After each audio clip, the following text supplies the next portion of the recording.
জাতীয় থেকে আন্তর্জাতিক, প্রান্তিক জনপদ থেকে নগর, চারপাশে এই মুহূর্তে কোথায় কি ঘটছে তা নিয়ে আয়োজন এখন চারদিক। সঙ্গে আছে আমি হাসিব বিল্লাহ। 5 আগস্টের অভ্যুত্থানের পর ভারতীয় বিভিন্ন গণমাধ্যম সয়লাব বাংলাদেশ বিরোধী গুজব ও মিথ্যা তথ্যে। এ ধরনের আচরণকে দুদেশের স্বাভাবিক সম্পর্কের জন্য সহায়ক নয় বলে মনে করেছেন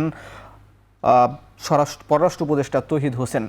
এসব মিথ্যাচার নিয়ে দেশের গণমাধ্যমকেও সরব হওয়ার তাগিদ তার। সকালে নর্থ সাউথ বিশ্ববিদ্যালয়ে এক গোলটেবিল বৈঠকে তিনি আরও বলেন, কোনো দেশের জন্য হুমকির কারণ হবে না বাংলাদেশ।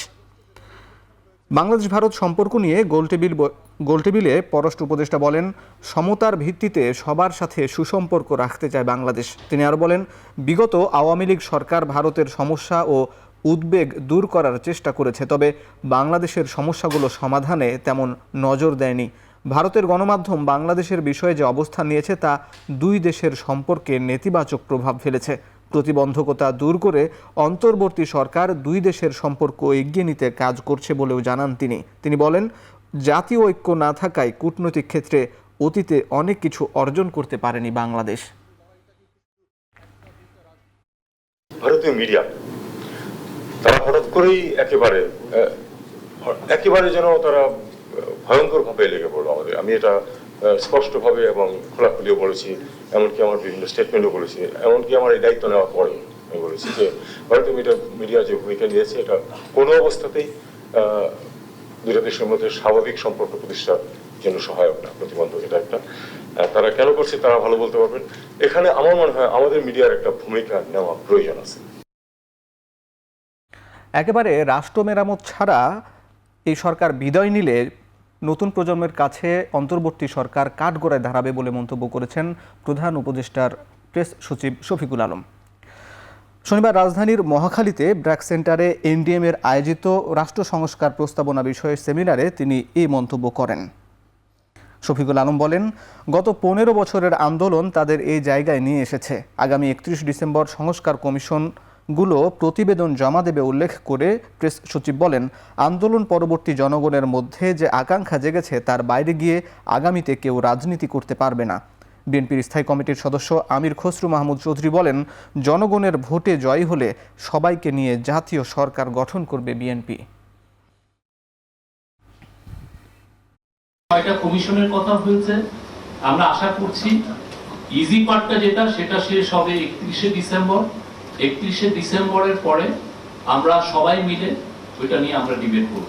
আমরা যদি রাষ্ট্র মেরামতের কোনো আয়োজন না করে, কিছু না করে আমরা চলে যাই, আমাদেরকে জেনারেশন বলবে যে তোমরা আমাদেরকে কাঠগড়ায় দাঁড় করাবে, বলবে যে না আমরা কিছুই করিনি। যে মঈন আর ফখরুদ্দিনের প্রতি যে মানুষের যে রাগ, মূলত দে কোনো ডেলিভারি সিঙ্গেল রিফর্ম, বরঞ্চ খুব দ্রুত একটা খচখচ করে একটা সলিউশন করে তারা ভেঙে গেছে। আমরা এখানে থাকতে চাই, আমি এখানে পারলে জেলে পচে মরতে চাই, তাও আমরা চাই যে এখানে একটা ভালো রিফর্ম হোক। ময়মনসিংহের 55 জন শহীদ পরিবারের হাতে অর্থ সহায়তা তুলে দিয়েছে জাতীয় শহীদ স্মৃতি ফাউন্ডেশন। দুপুরে নগরীর টাউন হল মাঠে মিলনায়তনের এক চেক হস্তান্তর অনুষ্ঠানে চেক হস্তান্তর করেন ফাউন্ডেশনের সাধারণ সম্পাদক সার্জিস আলম। এ সময় প্রত্যেক শহীদ পরিবারকে 5 লাখ টাকার চেক হস্তান্তর করা হয়। বিভাগে 53 জন শহীদের তালিকা পেয়েছে জুলাই শহীদ স্মৃতি ফাউন্ডেশন। এর মধ্যে 55 জনের পরিবারকে অনুদানের চেক বুঝিয়ে দেওয়া হয়। অনুষ্ঠানে বৈষম্য বিরোধী ছাত্র আন্দোলনের স্থানীয় প্রতিনিধি সহ প্রশাসনের কর্মকর্তারা উপস্থিত ছিলেন। চেক হস্তান্তরের পর সার্জিস আলম বলেন, ছাত্রদের ব্যর্থ করতে শেখ হাসিনার দোসররা এখনও চেষ্টা করে যাচ্ছে।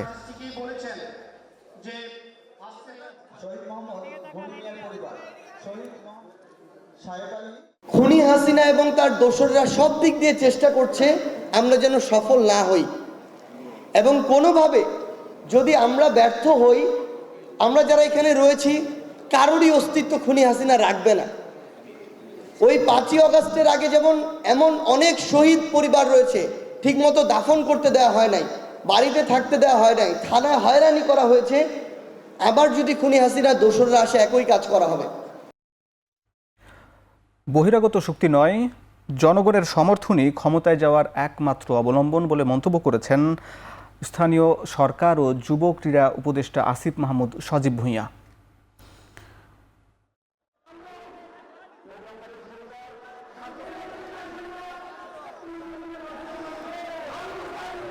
মাঠে তাকে দেয়া এক সংবর্ধনা অনুষ্ঠানে অংশ নিয়ে তিনি একথা বলেন। এ সময় কুমিল্লা বিভাগ ঘোষণা করা হবে বলেও জানান তিনি বলেন, পতিত স্বৈরাচারের আমলে কুমিল্লাকে নানাভাবে বঞ্চিত করা হয়েছে।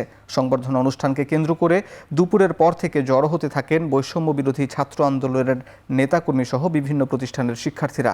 পরে বৈষম্য বিরোধী ছাত্র আন্দোলনে কুমিল্লার ৩৫ জন শহীদ প্রত্যেক পরিবারকে ২ লাখ টাকা করে অর্থ সহায়তা দেওয়া হয়। আপনারা জানেন, স্বৈরাচারী শেখ হাসিনা বলেছিল কুমিল্লা নামে কোনো বিভাগ হবে না, কিন্তু আমরা স্পষ্টভাবে বলতে চাই, এখানে কোনো বিভাগ হলে সেটা কুমিল্লার নামেই হবে। এবং আমি সরকারের সর্বোচ্চ নীতি নির্ধারকদের সাথে কুমিল্লাকে একটি প্রশাসনিক বিভাগে রূপান্তরের জন্য আলোচনা করব এবং অতি দ্রুত সময়ের মধ্যে তা বাস্তবায়নের জন্য প্রচেষ্টা করব। 10 দিনের সফরে যুক্তরাজ্য গেলেন বিএনপির মহাসচিব মির্জা ফখরুল ইসলাম আলমগীর। সকাল 8:15টার দিকে বাংলাদেশ বিমানের একটি ফ্লাইটে ঢাকা ত্যাগ করেন তিনি, আর লন্ডনের হিথ্রো বিমানবন্দরে পৌঁছান বাংলাদেশ সময় রাত 10টার দিকে।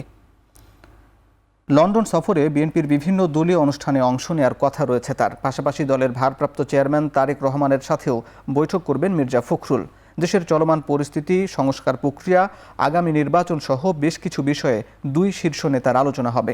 10 দিনের সফর শেষে 11 ডিসেম্বর দেশে ফেরার কথা রয়েছে বিএনপি মহাসচিবের।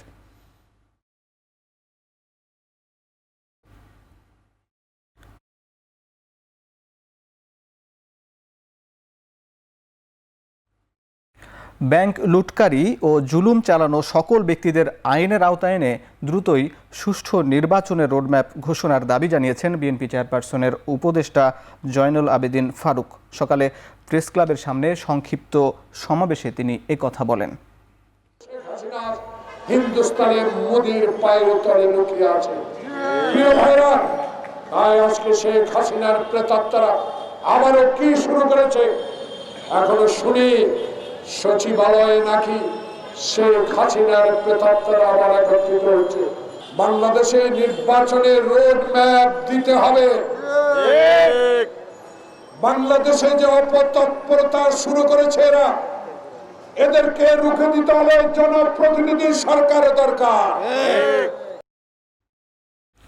বাংলাদেশকে নিয়ে ভারত পরিকল্পিতভাবে ষড়যন্ত্র করছে বলে জানিয়েছেন বিএনপির যুগ্ম মহাসচিব অ্যাডভোকেট রুহুল কবির রিজভী। বিকেলে দলটির কেন্দ্রীয় কার্যালয়ের সামনে জাসাস আয়োজিত একটি গানের মোড়ক উন্মোচন অনুষ্ঠানে তিনি একথা বলেন।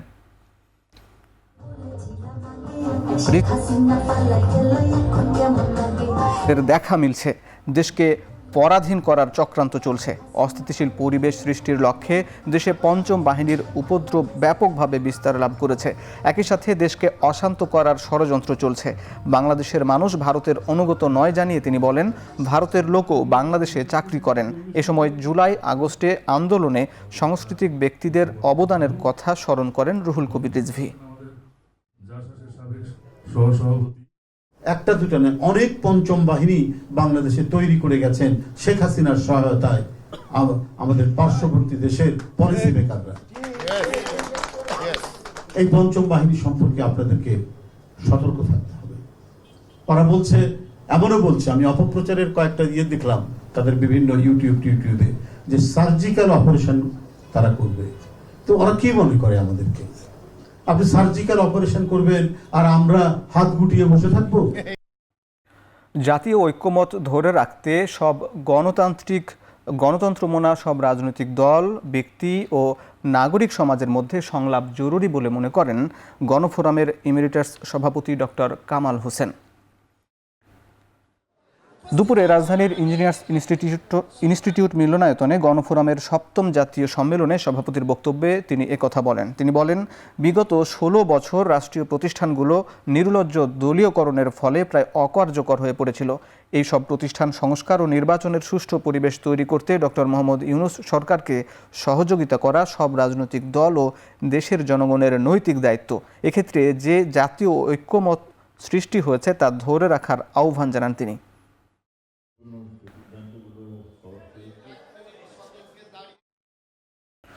এত বড় হত্যাকাণ্ডের পরেও শেখ হাসিনা ও তার দোসরদের অনুশোচনা তৈরি হয়নি বলে মন্তব্য করেছেন নাগরিক ঐক্যের সভাপতি মাহমুদুর রহমান মান্না। শনিবার সন্ধ্যায় চাঁদপুরে মানবিক, গণতান্ত্রিক ও কল্যাণকর রাষ্ট্র প্রতিষ্ঠার লড়াইয়ে ঐক্যবদ্ধ হওয়ার লক্ষ্যে নাগরিক ঐক্য আয়োজিত এক আলোচনা সভায় প্রধান অতিথির বক্তব্যে তিনি এসব কথা বলেন। মাহমুদুর রহমান মান্না বলেন, একজন পলাতক আসামি ভারত থেকে দেশকে অস্থিতিশীল করতে নানা চক্রান্ত করছে। শেখ হাসিনার বিরুদ্ধে আন্তর্জাতিক অপরাধ ট্রাইব্যুনালের দায়ের করা মামলায় আদালত নির্দেশনা দিলে ভারত তাকে ধরে রাখতে পারবে না বলেও মন্তব্য করেন তিনি।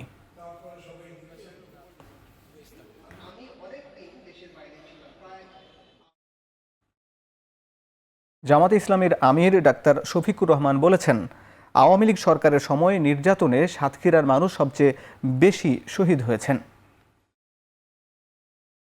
এ সময় সাতক্ষীরাকে দেশ থেকে আলাদা করে রাখা হয় উল্লেখ করে জামাতের অনেক নেতাকর্মীকে নির্যাতন ও হত্যা করা হয়েছে বলে দাবি করেন তিনি। বিকেলে সরকারি বালক বিদ্যালয় মাঠে কর্মী সভায় জামাতের আমির বক্তব্য রাখেন। হত্যা, জুলুম, নির্যাতন করে 100 বছর ক্ষমতায় থাকতে চেয়েছিল আওয়ামী লীগ বলেও মন্তব্য করেন তিনি।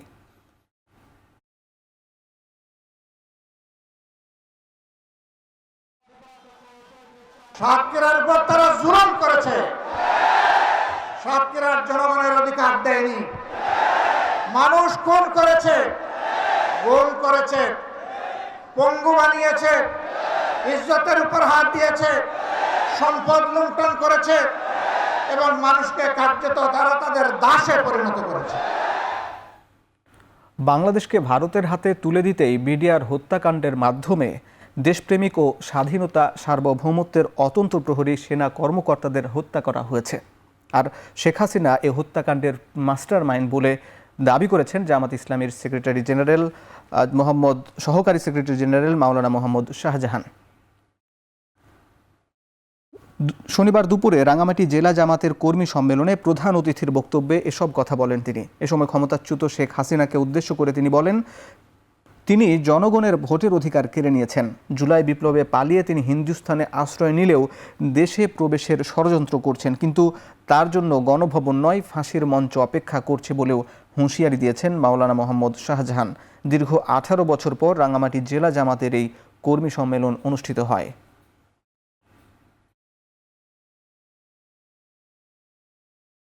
দেশপ্রেমিক, ইসলাম প্রেমিক, বাংলাদেশের স্বাধীনতা, সার্বভৌমত্বের অতন্ত্র প্রহরী সেই সেনা অফিসারদেরকে হত্যা না করতে পারলে আপনি এই বাংলাদেশকে ভারতের হাতে তুলে দিতে পারবেন না। 57 জন সেনা অফিসারকে বিডিআর বিদ্রোহের নামে শেখ হাসিনা এই হত্যাকাণ্ডের আপনি ছিলেন মাস্টার মাইন্ড।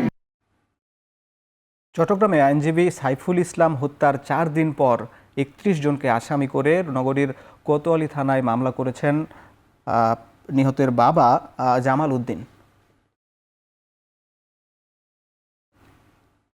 এ ঘটনায় অন্তত আরও 15 জনকে আসামি করা হয়। শুক্রবার রাতে এ মামলা দায়ের করা হয়। এছাড়া সাইফুল ইসলামের ভাইও 116 জনকে আসামি করে আরেকটি মামলা দায়ের করেছে। এর আগে হত্যার ঘটনায় পুলিশ বাদী হয়ে 3টি মামলা দায়ের করে। এ ঘটনায় সব মিলিয়ে 5টি মামলা দায়ের করা হয়েছে, যেখানে 77 জনের নাম উল্লেখ সহ 1400 জনকে অজ্ঞাত আসামি করা হয়। এখন পর্যন্ত আটক করা হয়েছে 39 জনকে। আটককৃতদের মধ্যে 9 জন হত্যায় সরাসরি অংশগ্রহণ করে বলে দাবি করেছে পুলিশ। গত মঙ্গলবার সনাতনী জাগরণ জোটের মুখপাত্র চিন্ময় কৃষ্ণ দাসের জামিন নামঞ্জুর ঘিরে চট্টগ্রামের আদালত পাড়ায় তার অনুসারীরা সংঘর্ষে জড়ায়। এতে নির্মম হত্যার শিকার হন আইনজীবী সাইফুল ইসলাম।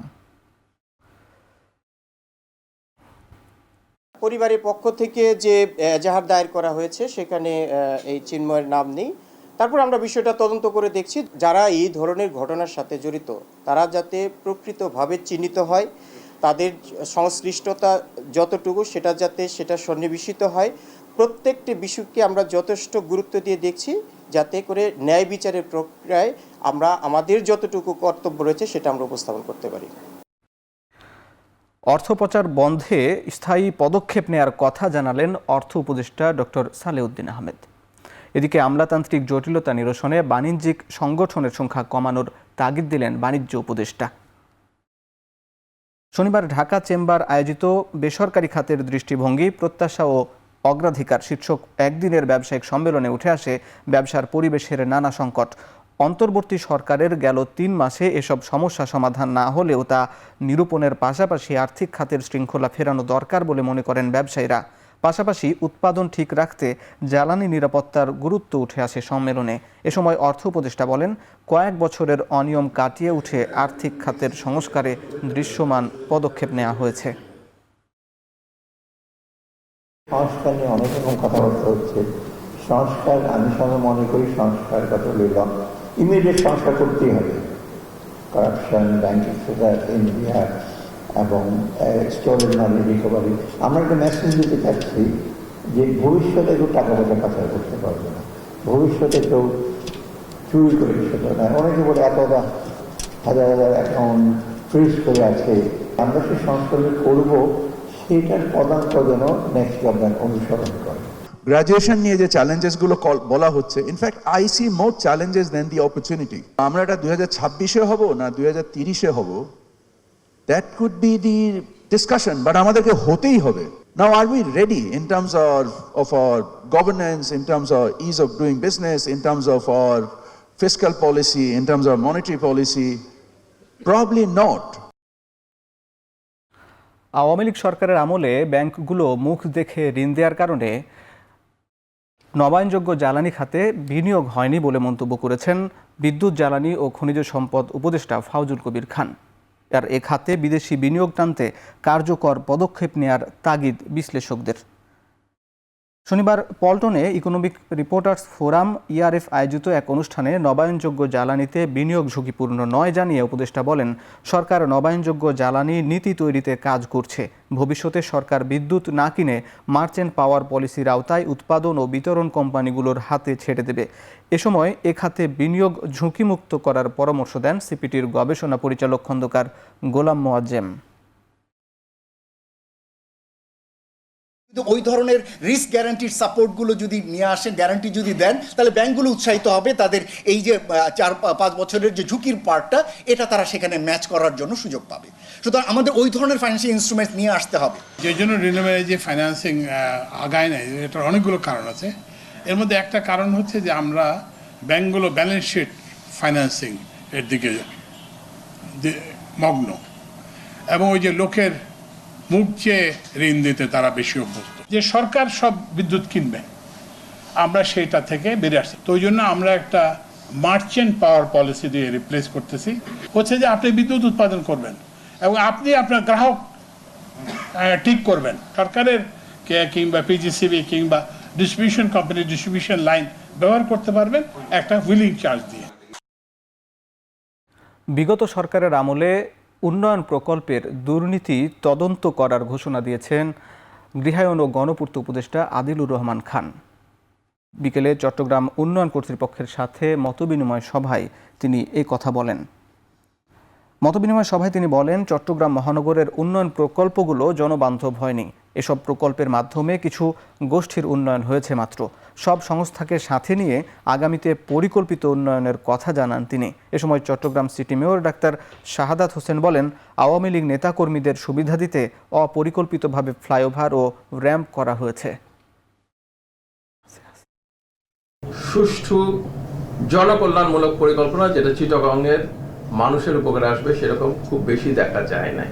বাস্তবায়ন তো করেছে আসলে কিছু গোষ্ঠীর জন্য, চিটাগংবাসীর জন্য না, তাই কাগজগুলো রেখে দিয়েছে সবাই, কিন্তু বাস্তবায়নের মধ্যে যায় নাই। তো এই কাজটা যেন হয়। এই প্ল্যানিং এর উপরে আমার মনে হয় যে অনেকগুলো ব্রেনস্টর্মিং হওয়া দরকার। স্ট্রেট ওয়ে এটাকে ইমপ্লিমেন্ট না করে ওইটার উপরে অনেক এক্সারসাইজ করা দরকার। সেটা আমার মনে হয় যে সিডিএ তার ব্যবস্থা করবে। এবং কিভাবে আমরা একটা প্রজেক্ট করে টাকা পকেটে ঢুকিয়ে ফেলবো, এই চিন্তার মধ্যেই ছিল আর কি। যার কারণে আজকে ওয়াটার লগিং এর যে এক্সাক্ট যে প্রবলেমটা, এবং যাদের কাছে এটা হওয়ার কথা ছিল সিটি কর্পোরেশন, সেটা না করে দ্রুত গতিতে সিডিএ এসে কাজটা করে ফেলেছে। স্বাস্থ্য উপদেষ্টা নূরজাহান বেগম বলেছেন, অনেক চিকিৎসক বিদেশে প্রশিক্ষণ শেষে দেশে না ফেরায় অন্য চিকিৎসকদের প্রশিক্ষণের উপর প্রভাব পড়ছে। বিশ্ব মুভমেন্ট ডিসঅর্ডার দিবস উপলক্ষে এক অনুষ্ঠানে এসব কথা বলেন তিনি। দিবসটি উপলক্ষে ন্যাশনাল ইনস্টিটিউট অব নিউরোসায়েন্স হাসপাতালে সেমিনারের আয়োজন করা হয়। এ সময় স্বাস্থ্য উপদেষ্টা বলেন, চিকিৎসকদের ক্ষমতা উন্নয়নে প্রশিক্ষণের দিকটি অগ্রাধিকার দিচ্ছে সরকার। এ সময় চিকিৎসকদের আরও মানবিক হবার তাগিদ দেন উপদেষ্টা। দলীয় পরিচয়ের বাইরে গিয়ে সেবা দেওয়ার নির্দেশনা দেন তিনি। ওষুধের চড়া দামের প্রসঙ্গ উঠে আসে তার বক্তব্যে।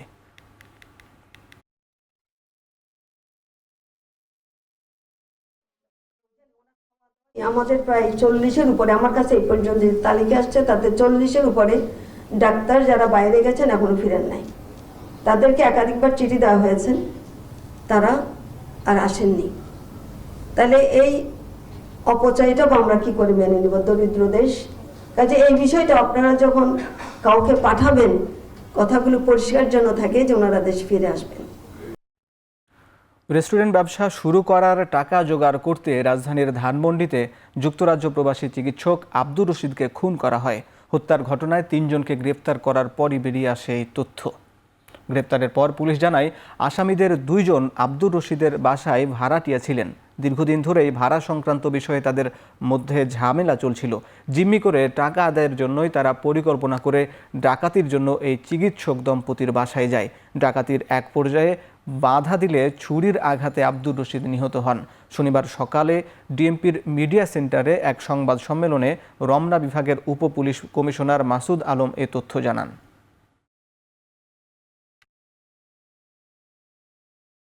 যে মার্ডার ফর গেইন যেটা তারা হচ্ছে এখান থেকে কিছু টাকা পয়সা পাবে, যেটা দিয়ে তারা ব্যবসা পরিচালনা করবে, এরকম একটা তাদের প্ল্যান ছিল 3 জনের মধ্যে। আর আরেকটা যেটা পাইছি, যেহেতু 2 জন আগে থেকে ওইখানে থাকতো, এই ঘটনার আগে 1 মাস আগে তারা এই 2 জন হচ্ছে ওইখান থেকে বের হয়ে যায়। তারা ভাড়াটে হিসেবে থাকতো। ভাড়াটে হিসেবে থাকার কারণে তাদেরকে চিনতো এবং এদের সাথে, বিশেষ করে ওই মহিলার সাথে তাদের বেশ কিছু বিষয় নিয়ে, বিষয় ভাড়ার টাকা ঠিকমতো পরিশোধ করতে পারছে না, বা তারা যখন 10টা পরে হয়তো আসছে তাদের ঢুকতে দেয় নাই, এরকম মনোমালিন্য ছিল এবং রাগ ছিল আর কি। এই 2টা মোটিভ এখন পর্যন্ত আমরা পেয়েছি।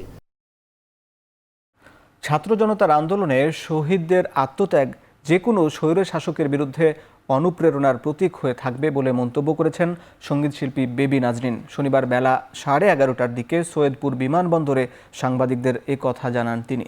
এ সময় বেবি নাজরিন বিগত আওয়ামী লীগ সরকারের সময় রাজনৈতিক প্রতিহিংসার শিকার হয়েছেন। আগামী নির্বাচনে অংশগ্রহণের বিষয়ে জনপ্রিয় সঙ্গীত শিল্পী বলেন, এ বিষয়ে দলের সিদ্ধান্তই চূড়ান্ত। এরপর বৈষম্য বিরোধী আন্দোলন চলাকালে সৈয়দপুরে শহীদ সাজ্জাদের পরিবারের সদস্যদের সাথে দেখা করেন জনপ্রিয় শিল্পী। এরপর দুপুরে দলীয় কার্যালয়ে বিএনপি চেয়ারপারসন খালেদা জিয়ার রোগ মুক্তি কামনায় আয়োজিত দোয়ায় অংশ নেন বেবি নাজরিন। এ সময় বিএনপি ও অঙ্গ সহযোগী সংগঠনের নেতাকর্মীরা উপস্থিত ছিলেন। এই আন্দোলনে উত্তরাঞ্চল সহ সারা দেশে যারা শহীদ হয়েছেন তাদের ঋণ আমরা কোনোদিনও শোধ করতে পারবো না। এই আত্মত্যাগ আমাদেরকে যে কোনো স্বৈর শাসকের বিরুদ্ধে অনুপ্রেরণার প্রতীক হয়ে থাকবে।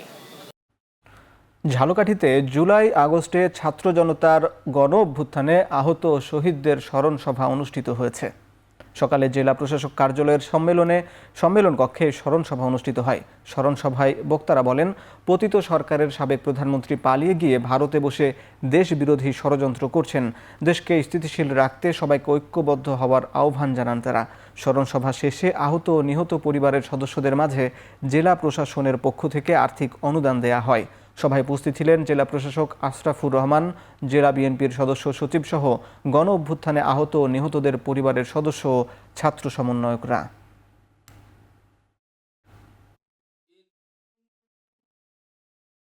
পদ্মা সেতু দিয়ে ঢাকা যশোর রুটে 4টি ট্রেন চালু সহ 6 দফা দাবিতে সংবাদ সম্মেলন করেছে যশোর রেল যোগাযোগ উন্নয়ন সংগ্রাম কমিটি।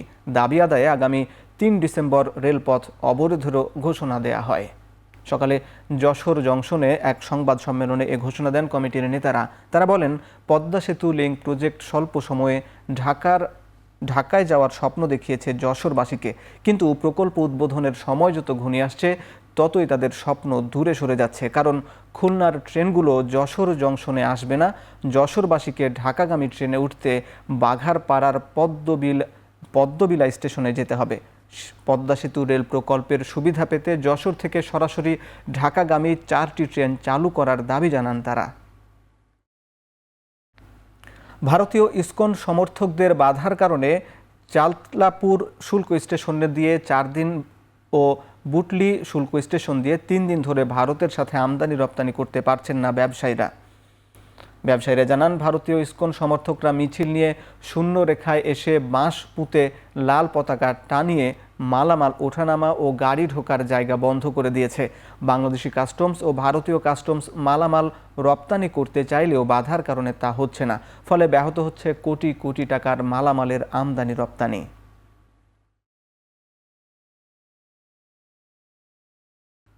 নৌবাহিনীর বহরে যুক্ত হয়েছে দেশীয় প্রযুক্তিতে নির্মিত আরও একটি যুদ্ধ জাহাজ। সকালে খুলনা শিপইয়ার্ডে আনুষ্ঠানিকভাবে নামফলক উন্মোচন করেন নৌবাহিনীর প্রধান অ্যাডমিরাল নাজমুল হাসান। সকালে শুরুতে জাহাজের অধিনায়কের কাছে কমিশনিং তুলে দেন নৌবাহিনীর প্রধান। দেশীয় প্রযুক্তিতে নির্মিত জাহাজ বানৌজা 20 খালি।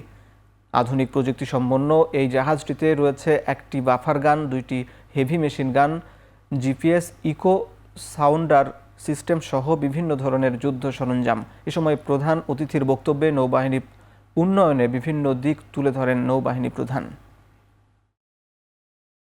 নৌবাহিনী হেলিকপ্টার, টহল বিমান ও সাবমেরিন সংযোজনের মাধ্যমে বাংলাদেশ নৌবাহিনী ত্রিমাত্রিক সক্ষমতা অর্জন করেছে।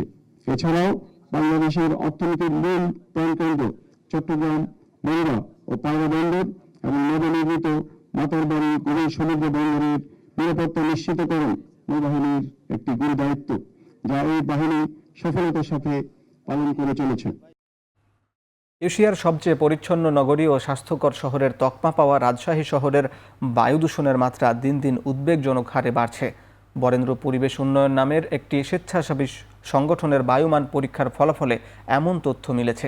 শনিবার সকালে নগরীর তালাইমারি রেলগেট, বিসিক শিল্প এলাকা সহ বেশ কিছু পয়েন্টে বায়ুমান পরীক্ষা করেন তারা। এ সময় PM2.5 ও PM10 এর মাত্রা পর্যবেক্ষণে বায়ুমান স্কোর পাওয়া যায় 100 থেকে 190 মাইক্রোগ্রাম, যা ঝুঁকিপূর্ণ ও অস্বাস্থ্যকর হিসাবে বিবেচনা করা হয়। বায়ু দূষণের মাত্রা বাড়ার 3টি প্রধান কারণ হিসাবে অপরিকল্পিত নগরায়ন, গাছ কাটা ও পুকুর ভরাট করাকে দায়ী করেন বরেন্দ্র পরিবেশ উন্নয়ন সংস্থার সভাপতি ডাক্তার জাকির খান। তিনি জানান, বাতাসে ক্ষতিকর ধূলিকণার পরিমাণও ক্রমেই বাড়ছে, যা মানবদেহের জন্য অত্যন্ত অস্বাস্থ্যকর ও ঝুঁকিপূর্ণ। 5 থাকবে 65 মাইক্রোগ্রাম পার মিটার কিউব এবং PM10 থাকবে 150 মাইক্রোগ্রাম পার মিটার কিউব। তার মানে আমাদের মেজারমেন্টে আমরা PM2.5, যেটা আমাদের স্বাস্থ্যের জন্য সবচেয়ে বেশি ঝুঁকিপূর্ণ, সেটা অলমোস্ট ডাবল পেয়ে গেছি। কিশোরগঞ্জের ঐতিহ্যবাহী পাগলা মসজিদের দান সিন্দুক থেকে পাওয়া গেল 8,21,34,304 টাকা। সকালে 3 মাস 14 দিন পর খোলা হয় 9টি দান বাক্স ও 2টি ট্রাঙ্ক। পাওয়া যায় রেকর্ড পরিমাণ 29 বস্তা টাকা। এরপর টাকা গণনা শুরু করেন শিক্ষক, শিক্ষার্থী ও ব্যাংক কর্মকর্তা সহ মসজিদ কর্তৃপক্ষের অন্তত 400 মানুষ। দিনভর গণনা শেষে নগদ টাকার পরিমাণ দাঁড়ায় 8,21,34,304 টাকা। দান বাক্স থেকে পাওয়া অর্থ দিয়ে গরিব ও অসহায় মানুষকে সহায়তা দেওয়া হয়। বাকি অর্থ দিয়ে দৃষ্টিনন্দন একটি কমপ্লেক্স নির্মাণের পরিকল্পনা করে মসজিদ কর্তৃপক্ষ।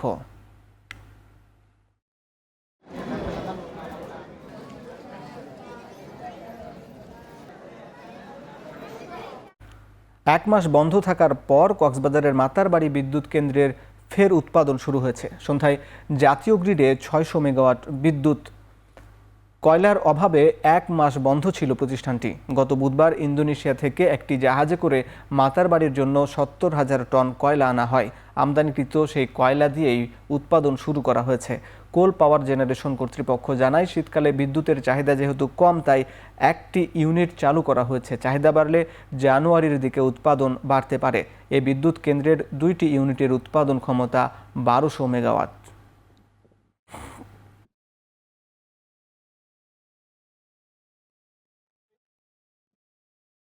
উত্তরের জেলা নাটোরে বিনিয়োগের বড় বাধা রাজনৈতিক অস্থিরতার পাশাপাশি আমলাতান্ত্রিক জটিলতা, যার কারণে সম্ভাবনা থাকার পরেও স্থানীয় বিনিয়োগে ভাটা পড়েছে। শনিবার Natore chamber of commerce and ইন্ডাস্ট্রিজের নবনির্বাচিত কমিটির সাথে সাংবাদিকদের এক মতবিনিময় সভায় ব্যবসায়ী নেতারা এসব কথা বলেন। ব্যবসায়ীরা বলেন, গ্যাস না থাকা, বিসিকে জায়গা স্বল্পতা এবং কৃষিভিত্তিক অর্থনৈতিক জোন স্থাপনে অগ্রগতি না থাকায় আগ্রহ হারাচ্ছেন বিনিয়োগকারীরা। এছাড়াও অভ্যন্তরীণ নানা সমস্যার কারণে নতুন বিনিয়োগকারীরাও আসছেন না। এতে ব্যাহত হচ্ছে শিল্পের প্রসার। সমস্যাগুলো চিহ্নিত করে সমাধানের কথা জানান তারা। নাটোর চেম্বারের সভাপতি আব্দুল মান্নাফ সহ ব্যবসায়ী নেতারা এই সময় উপস্থিত ছিলেন।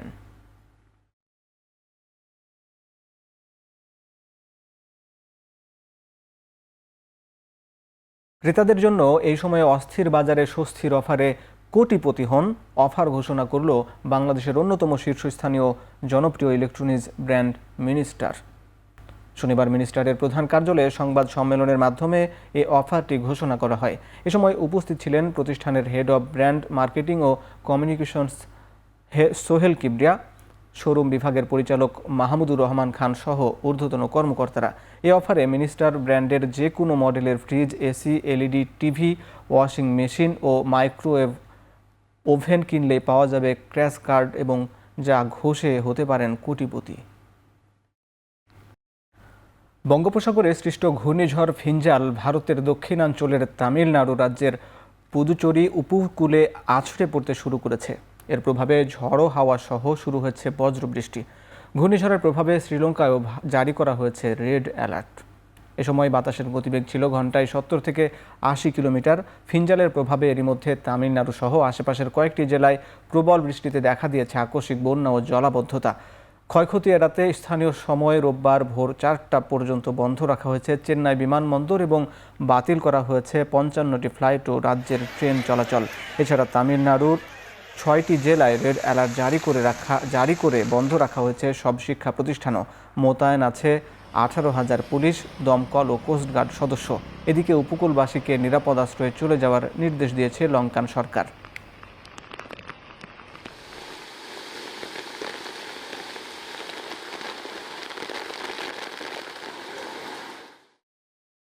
ব্ল্যাক ফ্রাইডের মধ্য দিয়ে শুরু হলো বড়দিনের কেনাকাটার মৌসুম।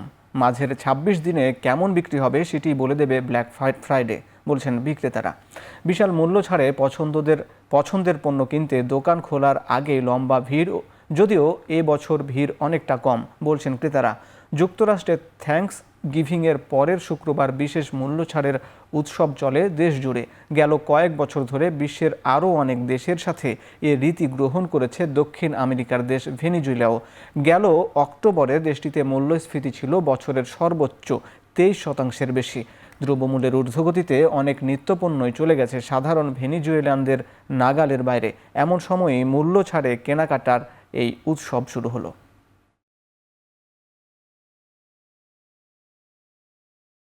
থাইল্যান্ডের 8টি প্রদেশে প্রবল বর্ষণে সৃষ্ট ভয়াবহ বন্যায় অন্তত 9 জনের মৃত্যু হয়েছে। ক্ষতিগ্রস্ত হয়েছে 5.5 লাখের বেশি পরিবার। দেশটির আবহাওয়া বিভাগ জানায়, ভারী বৃষ্টিপাতে প্রদেশগুলোতে আকস্মিক বন্যা দেখা দেয়। এ পর্যন্ত প্লাবিত হয়েছে 557টি গ্রাম। দেশটির দক্ষিণাঞ্চলে এই ভারী বৃষ্টিপাত ডিসেম্বরের 2 তারিখ পর্যন্ত চলতে পারে বলে পূর্বাভাস দিয়েছে তারা। এতে আরও বেশি এলাকা বন্যায় আক্রান্ত হওয়ার পাশাপাশি ভূমিধসও দেখা দিতে পারে। উদ্ধারকারী দলগুলো নৌকা ও জেট স্কি ব্যবহার করে আটকে পড়াদের উদ্ধারে কাজ করছে। 13,000-এর বেশি বাসিন্দাকে স্থানীয় স্কুল ও মন্দিরে অস্থায়ী আশ্রয় কেন্দ্রে নেওয়া হয়েছে। তাইওয়ানের কাছে আরও 38.5 কোটি মার্কিন ডলারের অস্ত্র বিক্রির প্রস্তাব অনুমোদন করেছে যুক্তরাষ্ট্র, যেগুলোর মধ্যে আছে যুদ্ধবিমান, রাডারের যন্ত্রাংশ ও যোগাযোগের বিভিন্ন সামগ্রী। ডিফেন্স সিস্টেম কোঅপারেশন এজেন্সি এক বিবৃতিতে জানায়, প্রায় 32,000 কোটি মার্কিন ডলারের X-16 যুদ্ধবিমান ও রাডারের যন্ত্রাংশ বিক্রি করা হচ্ছে তাইওয়ানের কাছে। এছাড়া প্রায় 6.5 কোটি মার্কিন ডলারের কৌশলগত যোগাযোগ ব্যবস্থা সামগ্রীও রপ্তানি করা হচ্ছে। যুক্তরাষ্ট্রের সঙ্গে তাইওয়ানের সরাসরি কোনো কূটনৈতিক সম্পর্ক নেই, তবে দ্বীপরাষ্ট্রটিকে পূর্ণ সমর্থন ও অস্ত্র সরবরাহ করে আসছে যুক্তরাষ্ট্র। আঞ্চলিক হুমকি থেকে তাইওয়ানের সুরক্ষায় চুক্তি অনুমোদন করেছে মার্কিন পররাষ্ট্র মন্ত্রণালয়। এদিকে স্বশাসিত তাইওয়ানকে নিজেদের অংশ বলে দাবি করে চীন।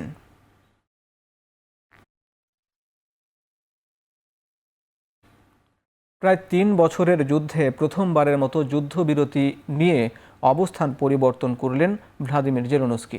দখলকৃত ভূখণ্ড মস্কোর কাছ থেকে ফেরত না নিয়েই যুদ্ধবিরতিতে আগ্রহী কিয়েভ। শুক্রবার স্কাই নিউজকে দেয়া এক সাক্ষাৎকারে ইউক্রেনের প্রেসিডেন্ট জানান, যুদ্ধ বন্ধ করতে চাইলে ইউক্রেনের নিয়ন্ত্রণে থাকা ভূখণ্ডকে ন্যাটোর ছাতার নিচে নিয়ে আসতে হবে। রাশিয়া যেসব স্থান দখল করেছে পরবর্তীতে সেগুলো কূটনৈতিক উপায়ে ফেরত নেয়ার কথা জানান তিনি। 2022 সালে ন্যাটো জোটে যোগ দেওয়ার আনুষ্ঠানিক আবেদন জানায় ইউক্রেন। তবে যুক্তরাষ্ট্র নেতৃত্বাধীন সামরিক জোট থেকে জানানো হয়, রাশিয়ার সঙ্গে সংঘাত নিরসন না হওয়া পর্যন্ত ইউক্রেনকে সদস্যপদ প্রদান করা হবে না।